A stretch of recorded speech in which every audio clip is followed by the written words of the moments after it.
The Great Hall of the United Terran Council was filled with silence.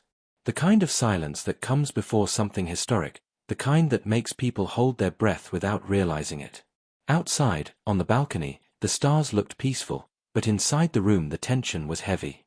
A single shuttle waited on the launch pad below, its white hull gleaming in the light. Inside that shuttle sat Earth's first official delegation to the Galactic Union. For the first time in human history, leaders of Earth were about to leave not for the Moon, not for Mars, but for an alien homeworld beyond the stars. Everyone wanted to believe it would be peaceful. Everyone wanted to believe this was the beginning of a new age. But not everyone trusted the aliens. Ambassador Celine Carter adjusted her collar as the shuttle began to hum. She was chosen because of her calm nature and sharp mind.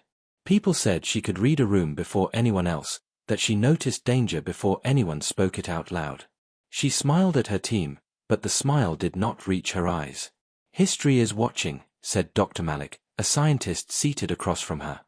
His voice trembled with excitement. "When we return, Earth will no longer be alone." Celine nodded but said nothing. She was thinking about the message they had received weeks earlier. An invitation. No threats, no demands, only a request that Earth send representatives. The aliens had called themselves the Vayner, and they claimed to be old, wise, and fair. But Celine could not forget one detail. The Vayner had appeared not in orbit, but inside Earth's defense network, overriding satellites as if they were toys. They had power. Too much power. The shuttle lifted. Engines roared, pressing them back into their seats. Blue oceans and green continents shrank below until Earth was just a glowing sphere. The ship linked with an alien vessel waiting beyond the Moon. For the first time, humans saw the inside of a starship not made by their own hands. The air smelled sharp, metallic. Lights pulsed along the walls like veins. And waiting for them was a tall figure in silver armor, face hidden by a smooth mask. "Welcome, children of Earth," the alien voice echoed, deep and layered, as if more than one throat was speaking. "Your journey begins." The humans followed, every step feeling heavier than the last. Days passed as they traveled faster than light. The alien ship was vast, but its windows showed nothing but the blur of stars twisting around them. Celine spoke with the Vayner hosts, learning about their rules, their structure, their promises of peace. They spoke of a union where hundreds of worlds lived without war, guided by the wisdom of the elder races. But at night, when she was alone, Celine noticed things. Vayner guards stood near every human door, even when they said it was for protection. The food tasted strange, and some of the humans grew ill. When Celine asked about medical help, the aliens smiled but gave no real answers. When at last they arrived, the Vayner capital was beyond imagination. A planet covered in glowing towers, skies filled with ships like flocks of steel birds. Delegations from other species gathered in massive halls. Some had wings, some had shells, others floated without legs at all. They watched the humans with curiosity, but not warmth. The council chamber was colossal. Beings of light and shadow, scaled giants, and mechanical minds sat in circles of power. At the center stood the Vayner chancellor, tall and silent, eyes glowing like blue fire. Celine stepped forward to speak, but before she could, another delegate, an insect-like creature from a world she had never heard of, spoke first. "The humans arrive," it hissed. "Late children of a violent world. We welcome them, if they obey." Celine's blood ran cold. "Obey." She forced a calm smile. "Earth seeks peace," she said. "We come with open hands." The Chancellor's voice rumbled through the chamber. "Peace is given, but never free. Earth will kneel to the Union. Your armies, your fleets, your weapons will be dismantled. You will serve under the Union's guidance." Gasps filled the chamber. Even some alien species looked uneasy. But the Vayner's glowing eyes never blinked. Celine felt the weight of every human watching her. She thought of her homeworld, its fragile hope. And in that moment, she knew something no one else in the room understood. This was not an invitation. This was a demand. And Earth was not returning as a partner. Earth was returning as a subject, unless they resisted.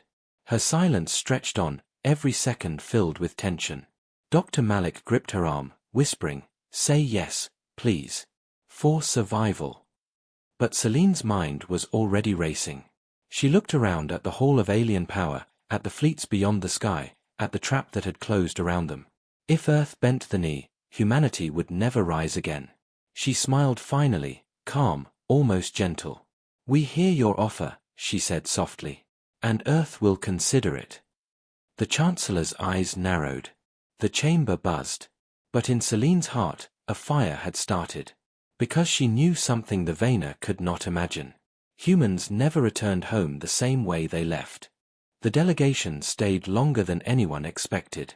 What was meant to be a visit of peace turned into weeks of silent pressure.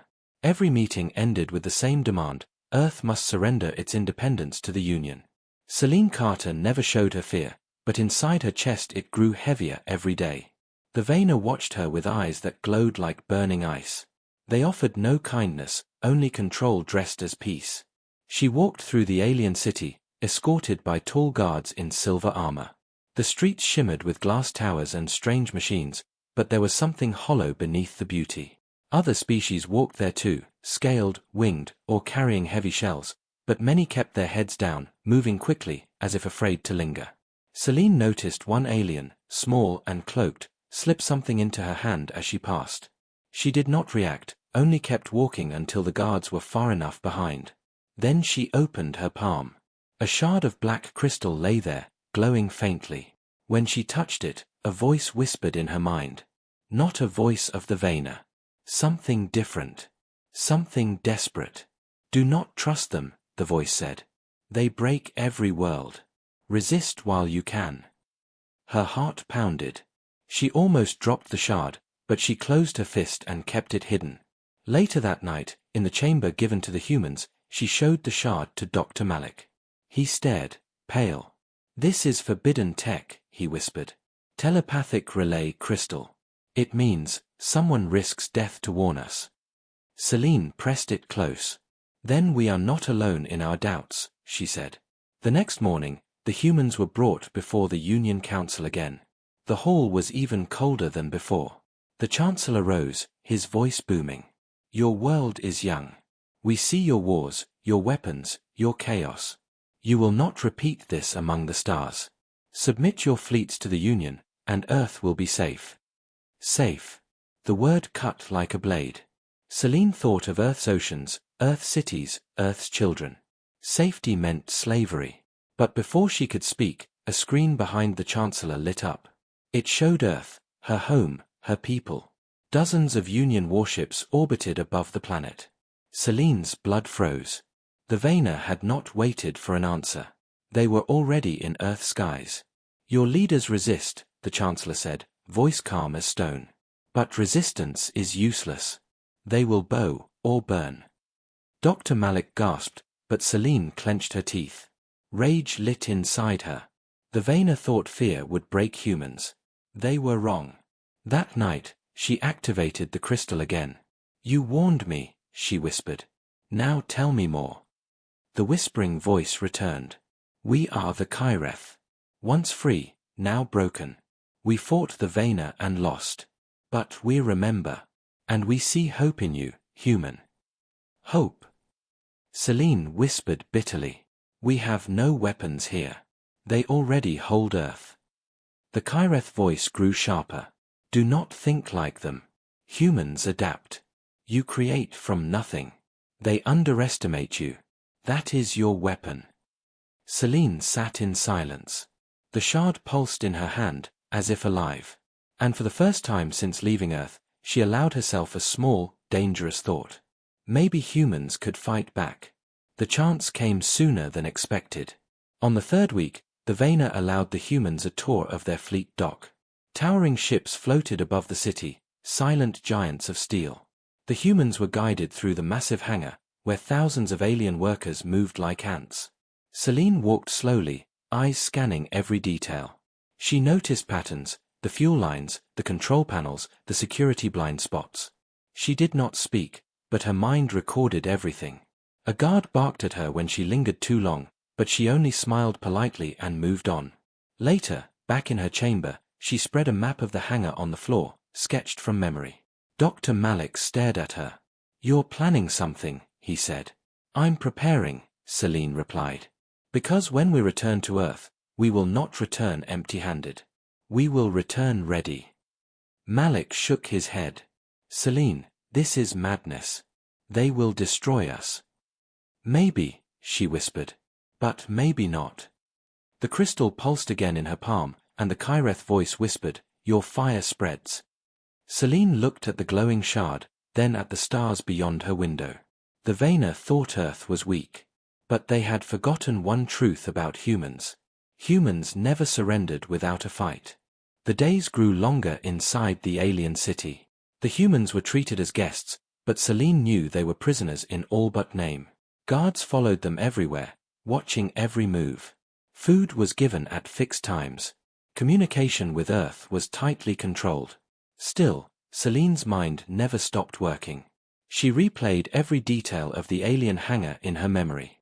Every pipe, every vent, every security post. She was building a map in her head, and that map was becoming a plan. Dr. Malik worried constantly. He wanted safety, not risk. We can't win against them, he whispered one night. Their fleet is endless. They hold Earth already. If we resist, they will crush us before we even start. Celine's eyes stayed on the stars beyond the window. Maybe, she said softly. But what if they've miscalculated? What if Earth has more fight than they expect? Before Malik could answer, the shard in her hand glowed again. The Kyreth voice returned, urgent this time. The Vaena believe they have broken you, it whispered. But we see defiance in your hearts. Listen, human. The fleet you saw is powerful, but not invincible. Their strength lies in fear. Break that fear, and you will awaken hope, not only in your people, but in others who are enslaved. Celine gripped the shard tight. Tell me how. The voice lowered. Steal their technology. Learn their engines, their weapons. Take what you can, and when you return to Earth, build. Build as only humans can. Celine felt her chest tighten. She was only an ambassador, not a soldier, not an engineer. But something inside her shifted. Maybe she wasn't any of those things, yet. The chance came during the next inspection tour. The Vaena escorted the humans to another part of the shipyard, a section where half-built cruisers floated in enormous dry docks. The air shimmered with the heat of forges. Workers, some alien, some mechanical, moved quickly under the cold eyes of armed guards. Celine walked slowly, pretending to admire the alien craft. But her eyes caught a panel on the side of one unfinished vessel. Its circuits glowed faintly, exposed.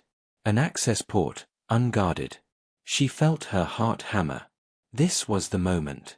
She stumbled, deliberately, and pressed her hand against the panel as if steadying herself. A pulse of energy shot up her arm, making her bite her lip to stop from crying out. For 2 seconds, maybe 3, the alien system touched her skin, her biometrics. Then she pulled away, pretending nothing had happened. No one seemed to notice. That night, the shard came alive in her palm again. The Kyreth voice hissed with excitement. You touched their ship. Their systems are not closed to you now. We can use that memory, that imprint. Human hands may enter where others cannot. You can learn their design. Celine's breath came fast. You mean, I can bring this knowledge home? Yes, the Kyreth whispered. If you survive long enough to leave. Celine didn't sleep that night. She sat by the window, staring at the Vaena fleet outside, ships glowing like predators in the dark. She thought of Earth, small and fragile under those warships. She thought of children who would grow up never knowing freedom. She whispered to herself, not if I can help it. The next day, the Chancellor summoned them again. His glowing eyes fixed on Celine like knives. Earth delays, he said. Your leaders hesitate. They believe they have a choice. Tell them the truth, human. Tell them resistance is suicide. Bow, and Earth will live. Refuse, and your world dies. Celine met his gaze without flinching. Earth is listening, she said calmly. But Earth decides for itself. The Chancellor tilted his head, as if studying an insect. Defiance is dangerous. And submission is worse, Celine replied. The chamber fell silent. Even Malik gasped at her boldness. The Chancellor leaned closer, his voice like thunder. You think your kind strong. But you are children. You play with fire you cannot control. Celine smiled faintly. Children grow. For the first time, the Chancellor's eyes narrowed with something like caution. When they returned to their chambers, Malik grabbed her arm. Celine, are you insane? You're provoking them. They could kill us all. She shook him off gently. They already hold the blade to our throat, Malik. The only question is whether we die on our knees or stand on our feet. The shard glowed again, as if agreeing with her. Celine looked at her small team of humans. They were scared, yes. But in their eyes, for the first time, she saw something else. A spark. It was weak, fragile, but it was there. And she knew sparks could become fire. Because humans had always taken the impossible and made it real. The Vayner thought Earth would bend. But Earth was learning how to fight. The tension inside the alien city reached its peak. Celine felt it in the air, heavy and sharp, like a storm about to break. Every step outside their quarters was followed by silver-armored guards. Every meeting with the Union Council repeated the same demand, surrender or burn. But something had changed. Celine no longer walked with quiet fear. She walked with purpose. The crystal shard pulsed in her pocket like a hidden heart, whispering at night, reminding her of the Kyreth and their warning. The time for words was ending. The time for action was near. One evening, Celine gathered her small human team in the chamber. The lights dimmed, the alien walls glowing faintly with soft pulses. She spread out the rough maps she had drawn of the shipyard and the alien hangar. Dr. Malik stared, pale and nervous. Celine, this is madness. We can't possibly steal anything from them. They'll see us, they'll kill us. They won't kill us, Celine cut in firmly. Not yet. The Vayner need Earth's surrender to be public. They need us alive, so they can show the galaxy that even humanity bent the knee. That's why we have time. That's why we have a chance. The others leaned in. There were only 5 humans in total, each with different skills, Malik the scientist, 2 security officers, and a translator named Daniel. Their faces were tense, but Celine saw determination building. She tapped the map. The hangar has blind spots. The guards don't cover every corner. I saw it. We can reach one of the unfinished cruisers.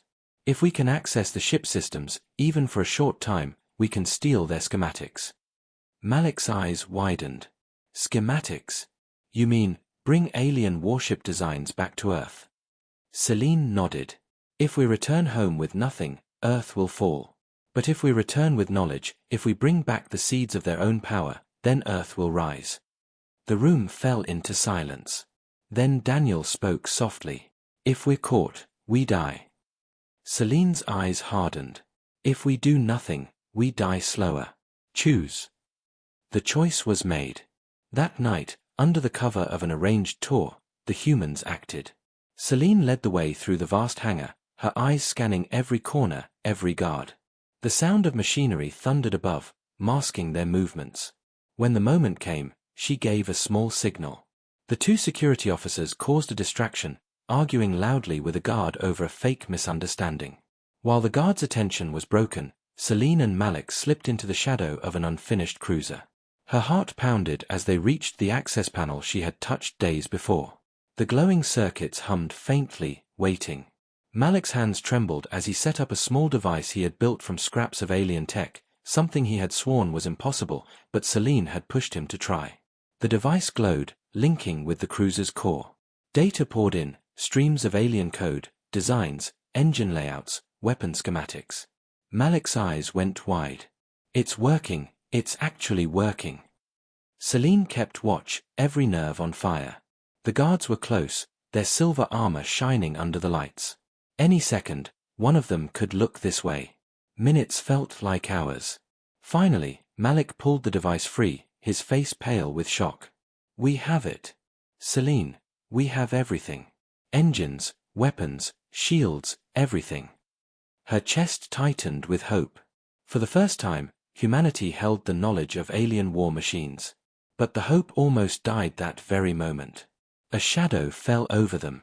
A guard stood at the corner, visor glowing, weapon raised. Celine froze. Malik stiffened. The guard tilted its head slowly. Then, to their shock, it lowered the weapon. Its voice came through the helmet, low and harsh. Go. Quickly. Celine blinked. What? Not all who serve the Vayner do so willingly, the guard hissed. Your fire must survive. Go. He turned sharply, moving to block the view of another patrol. Celine grabbed Malik's arm, and they slipped back into the crowd before anyone noticed. Back in their chamber, the team huddled around the device. Malik's hands shook as he stared at the data. This is enough to change everything. But Celine, if the Vayner discover what we've done, they'll kill us before we ever reach Earth. Celine looked at the glowing shard in her palm, then at the faces of her team. Fear still lingered in their eyes, but now it was mixed with something else. Hope. We won't just reach Earth, she said quietly. We'll return with more than they ever expected. And when we do, humanity will be ready to fight. The shard pulsed once, as if agreeing. And in the silent night of the alien city, Celine Carter made a vow. The Vayner thought Earth weak. But Earth would return with teeth. The human delegation no longer felt like guests. Guards doubled outside their quarters, and food rations were delayed. The Vayner had sensed something, though they could not yet prove it. Celine Carter kept her calm face, but inside she knew their time was running short. They now carried alien schematics hidden inside Malik's device, blueprints for engines, shields, and weapons beyond anything humanity had ever built. If they could return to Earth, the balance of power could shift forever. But first, they had to escape the heart of the Vayner Empire. That night, Celine gathered her team. The lights dimmed, the alien walls humming like a living thing. She spoke quietly, her voice steady. We can't stay here any longer. Every day we risk exposure. Tomorrow, we make our move. We're going home. Daniel, the translator, swallowed hard. How? Their ships watch every orbit. Their guards follow us everywhere. We can't just walk out. Celine's eyes narrowed. We don't walk out. We steal out. She laid out the plan. During transport between the council chambers and the shipyard, the humans would create a diversion. With luck, they could break away and reach one of the smaller vessels in the hangar, an auxiliary craft, lightly guarded. If Malik's device could bypass the alien systems, they might launch it. Might. It was a desperate plan, but desperation was all they had. The next morning, the guards escorted them through the shining streets again. The towers of glass and steel reflected the alien sun, cold and beautiful. But Celine did not look at the beauty. She counted the guards. She measured the distance. Every step was part of the plan. When they entered the hangar, the moment came. One of the security officers, Lieutenant Harris, suddenly staggered, clutching his chest. He collapsed with a cry. The guards turned instantly, weapons raised, confusion spreading. Celine shouted, "Help him! He needs air!" Her voice carried urgency, panic. The distraction worked. While the guards rushed to check the fallen officer, Celine gave a sharp signal. Malik, Daniel, and the other officer slipped away into the shadows, heading for the auxiliary craft docked at the far end. Celine followed close behind, her heart pounding. They reached the sleek, silver vessel. It was small compared to the warships above, but large enough to carry them across the stars. "Malik," Celine whispered, "can you get us in?" His hands shook as he pressed the device against the access panel. Sparks flew, alien code flashing across the screen. For a terrifying second, nothing happened. Then the door hissed open. They rushed inside. The ship's interior glowed faint blue, alive with strange symbols. Malik dropped into the pilot's seat, scanning frantically. "The systems are different, but I think I can override. Give me time."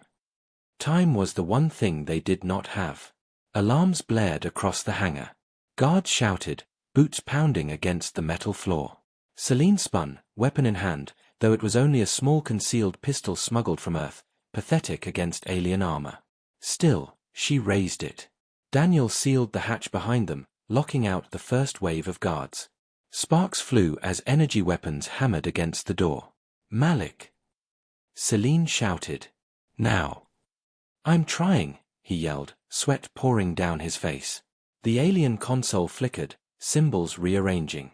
The ship trembled as engines began to hum. The hatch began to glow red-hot, the metal melting under enemy fire.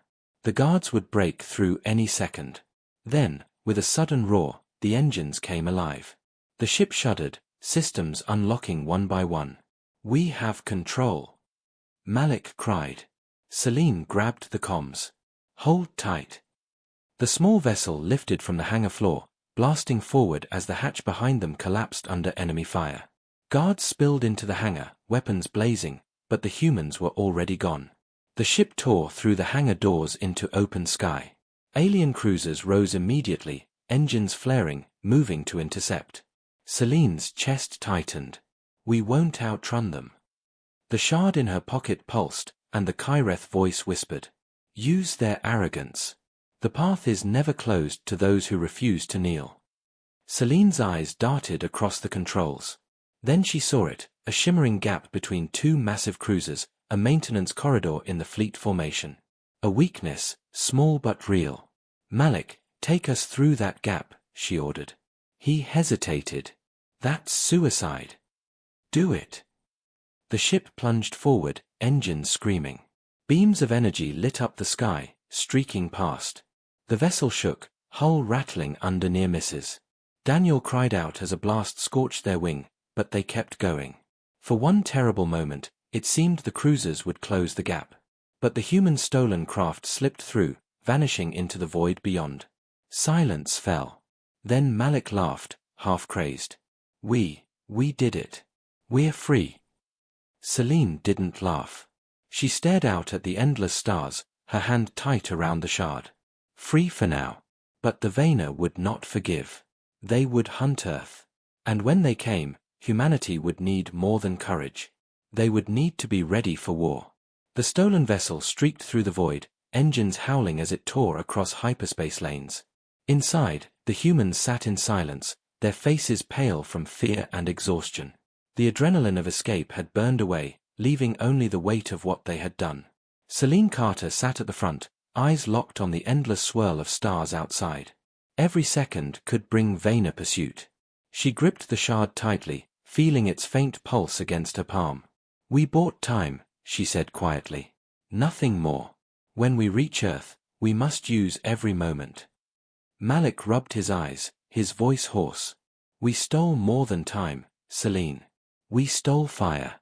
This device holds enough knowledge to change everything. But Earth isn't ready. Even with these schematics, building fleets will take years."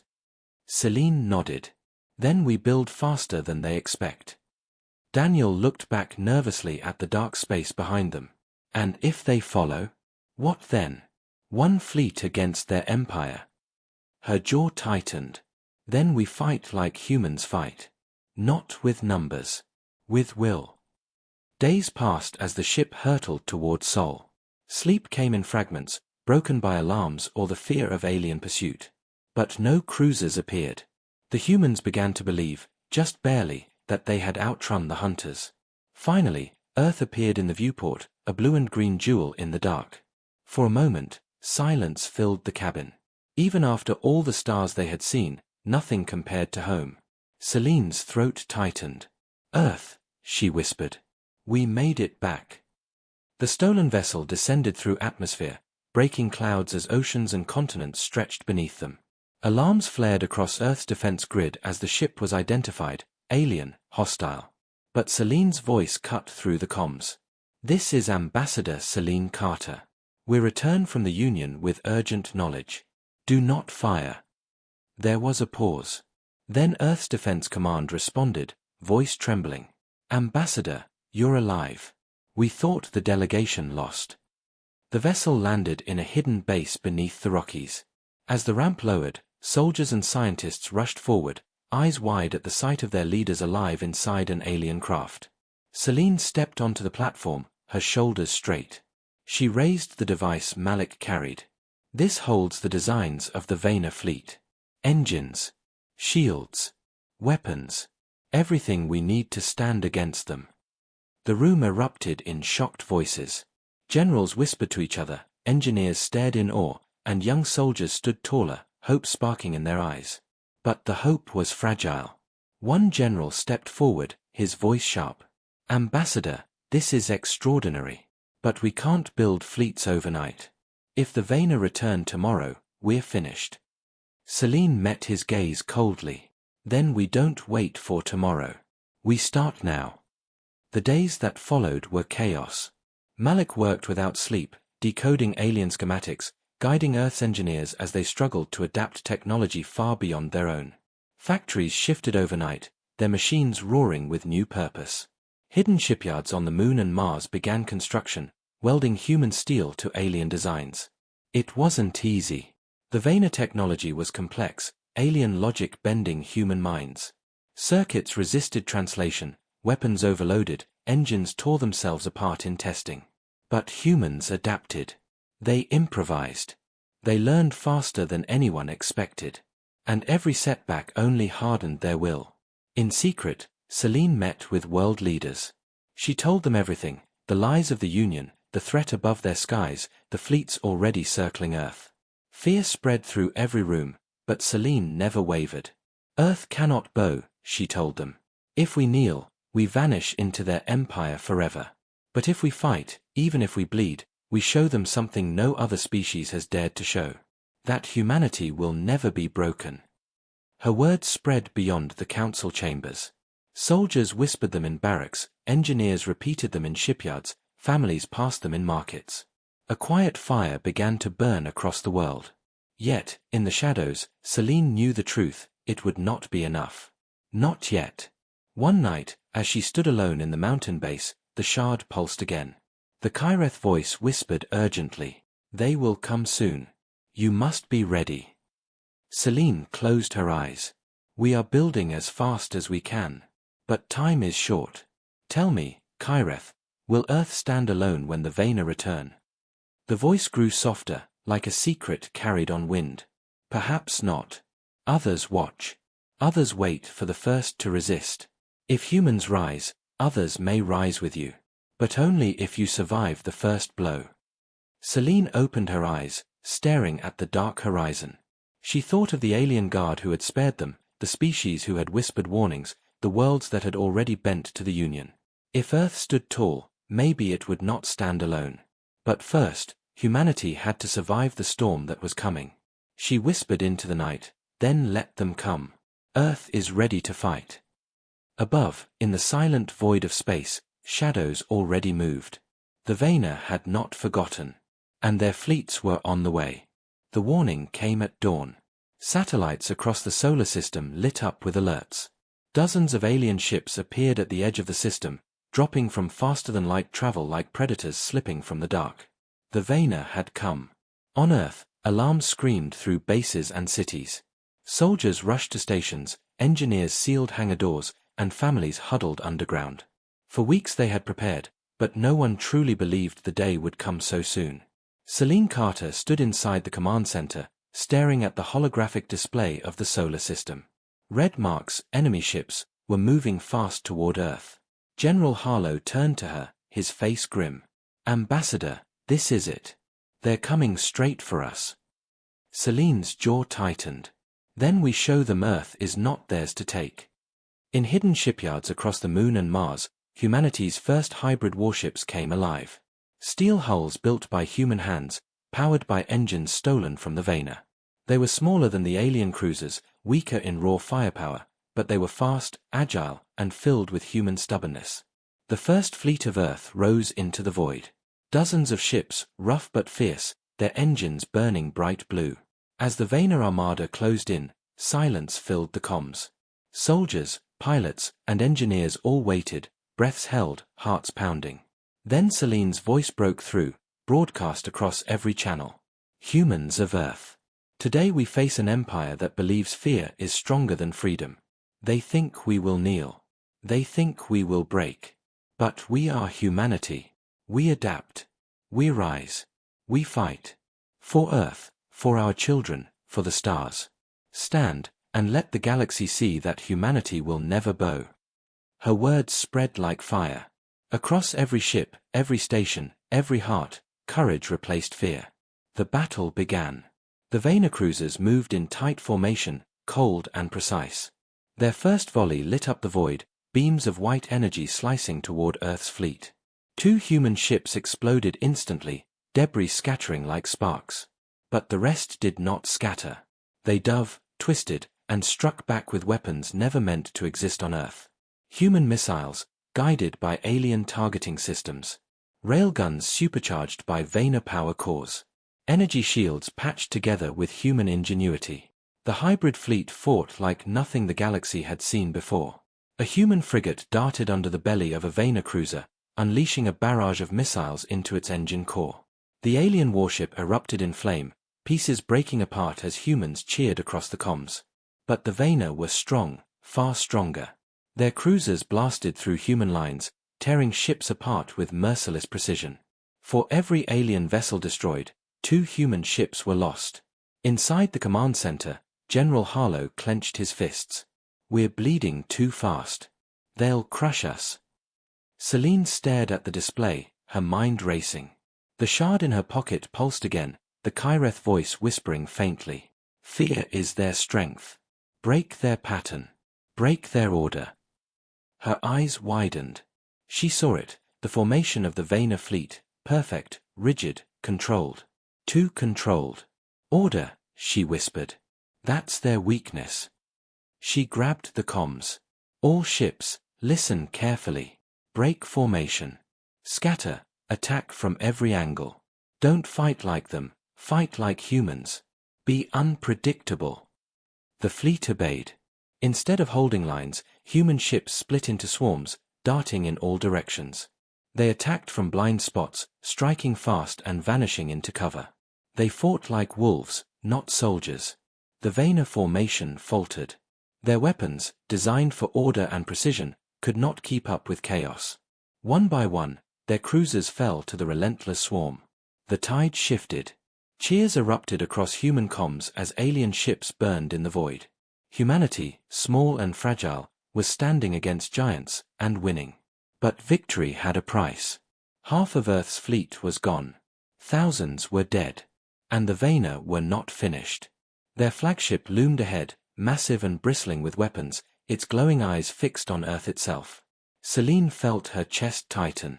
If that ship reached Earth, the planet would burn. "Target the flagship," she ordered.